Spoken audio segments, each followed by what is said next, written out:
জানো তো, মেয়ে কালকে হঠাৎ করে ঘুম থেকে উঠে বলছে, মা বিরিয়ানি করো তো। তখন কিন্তু কিছুই করার নেই, ব্যবস্থা আর চিকেনও নেই। আমি বললাম ঠিক আছে, করে দিচ্ছি। তো শঙ্খকে বাজারে পাঠিয়েছিলাম, বললাম চিকেনটা নর্মাল পিসের মতো করে আনবে, তার কারণ এতক্ষণ ম্যারিনেট করার মতো সময় হবে না। তো সেজন্যই ও নিয়ে এসেছিলো ছোটো ছোটো পিস করে, আর আমি ওটাকে ম্যারিনেট করে খুব বড় জোর 1 ঘন্টা রাখতে সময় হয়েছিল। তো তারপরে এই বিরিয়ানিটা করতে বসিয়েছিলাম। আসলে কি বলো তো, কালকে বিরিয়ানিটা করার একেবারেই ইচ্ছে ছিল না। আমাদের ফ্ল্যাটে জলের ট্যাঙ্কিটা পরিষ্কার হচ্ছিল, তো সে কারণে অনেকক্ষণ ধরে জলটা থাকবে না। সেই জন্য আমি ভেবেছিলাম নর্মাল কিছু খাবার করে নেবো, তাহলে খুব জলদি হয়ে যাবে। কিন্তু মেয়ে তো মেয়ে, ওর কথা আর কে ফেলতে পারে। সেজন্যে ওর জন্য বিরিয়ানিটা করলাম। আর আচ্ছা, এবার বলো, তোমরা কারা কারা বিরিয়ানি খেতে ভালোবাসো?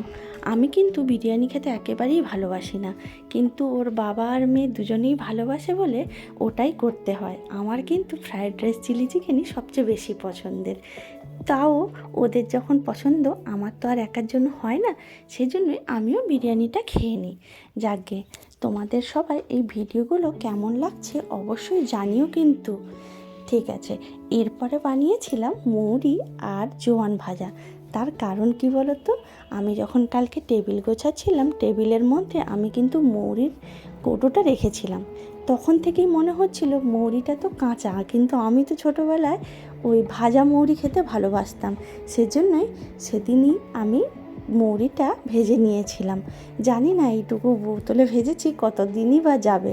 তোমরা কি কেউ এই ভাজা মৌরিটা খেতে ভালোবাসো? যাকগে, সেটা কিন্তু অবশ্যই জানিও। পরে আবার কথা হবে। তোমরা সবাই ভালো থেকো। টাটা।